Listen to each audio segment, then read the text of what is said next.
چقدر طول میکشه تا با سریعترین فضاپیما به نقاط مختلف جهان رسید؟ سریعترین فضاپیما پارکر نام داره و با سرعت 692,000 کیلومتر بر ساعت در فضا حرکت میکنه.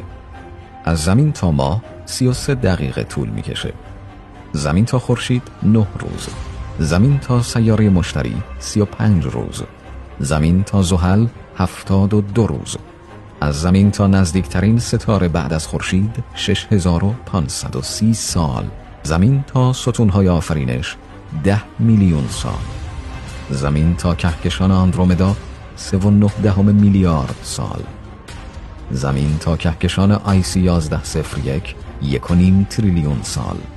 زمین تا دیوار هرکول 15.6 تریلیون سال. از زمین تا لبه جهان قابل مشاهده در صورت نبود انبساط کیهان 72 تریلیون سال طول میکشه.